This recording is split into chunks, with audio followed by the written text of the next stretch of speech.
Hello, I'm Dr. Ruthie, sexuality educator and relationship expert, and thanks to the fun folks over at funwares.com, I'm here answering your questions on sex and relationships and intimacy and all that good stuff. Several of you wrote into me on Twitter today, and you wanted to know some ideas for how to play with your partners without undressing all the way, which is a fantastic question, and I'm so pleased that some of you wrote in to ask about it.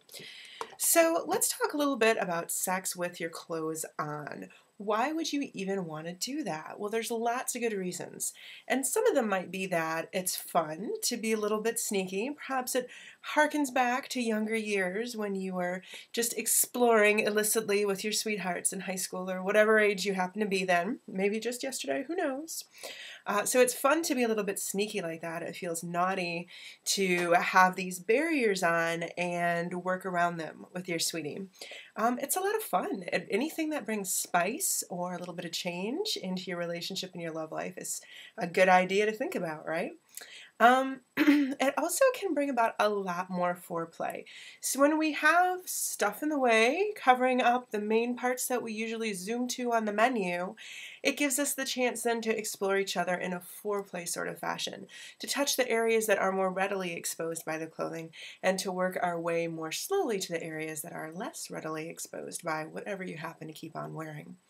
And there's also a strong fantasy element to it too. Of course, we've all heard of the fantasy of the woman wearing her boyfriend or husband's dress shirt, oversized, perhaps partially or completely unbuttoned in the front when he comes home from work. So there's that fantasy element too. There's the eroticizing of what you're wearing. So she's eroticizing his day-to-day work and what he feels important and identifies about, and eroticizing her position as his partner. So there's all kinds of fun things, little bits of power play and fantasy and meaning that can come into leaving clothes on, whether it's a fantasy scenario like that or just sneaking out to the movie theater and finding a way to do a little bit of fun touch, under your jackets or whatever the case may be. So lots of different reasons to enjoy this. First, what we want to do when we're playing with clothes on is we want to set the tone of the clothing. So whatever you decide to leave on, either because you'd like your partner to work around it, because you want to leave those areas off limits for now or for good, either way, or because there's some sort of fantasy going on, you want them removed, whatever the case may be, then what we want to do is let the clothing speak about the body. So for the person who's enjoying the partner with clothes on, or if you're both enjoying each other, notice the details of the clothing and pay attention to those clothing details the same way that you would explore and pay attention to the details of your partner's body. If the item, let's say it's a pair of boxer shorts with buttons down the fly, we don't want to just hurry up and get in there and find out, what we get to unwrap. We want to take the time to enjoy the seams along the waistband, the difference in the texture of the fabric on the waistband versus the body of the boxer shorts, the edges that touch the body and tracing around them, the buttons on the front of the fly of the boxer shorts, and spending perhaps more time than we can bear enjoying all of those little details, because what we're doing is we're setting the tone, we're setting the mood of how we want to explore and enjoy the partner's body.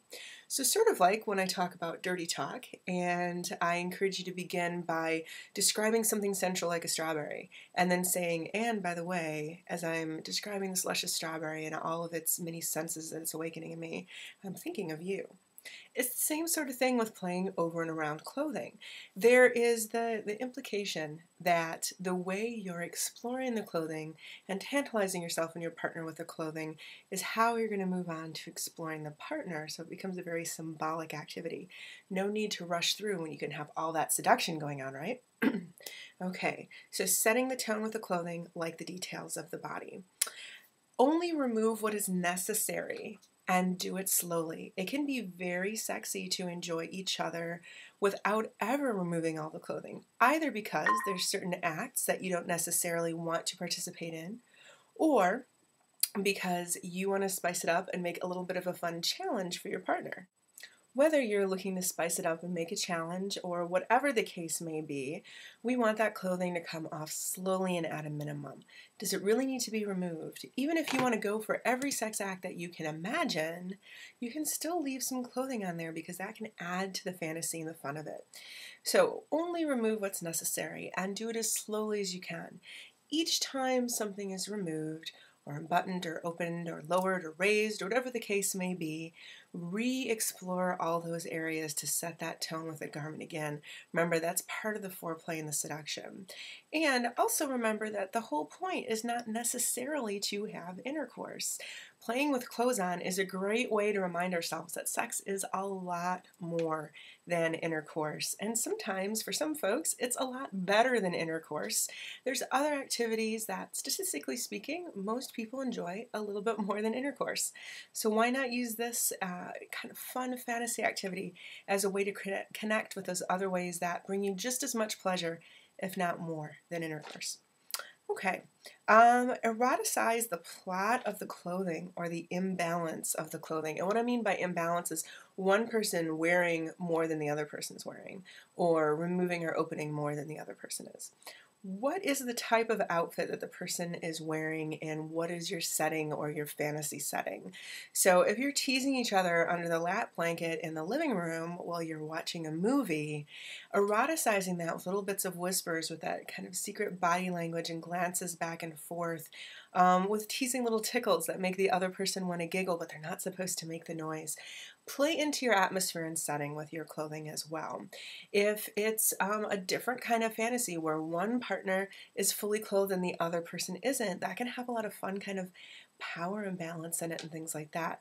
So talking a little bit dirty or using your body language to communicate and emphasize what the clothing is trying to portray, the fantasy plot that's involved here, is really important and just another fun part of the play to enjoy with each other. And of course, find ways for the person who initiated the play to get lots of pleasure. So whoever came to you with this idea is initiating fantasy play with you. And so make sure that that person is getting lots of pleasure. Just because the clothing remains on doesn't mean that they don't get off, even with the clothing on, unless, you guys decide you want to go for other activities.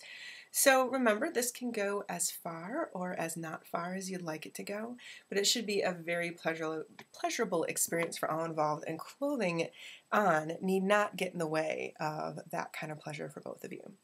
So these are some tips and tricks and ideas and things to focus on when you're deciding how you might want to enjoy each other while leaving at least some, if not all, of your clothing on. I hope that you have a lot of fun, and I will see you in the next video. Thanks!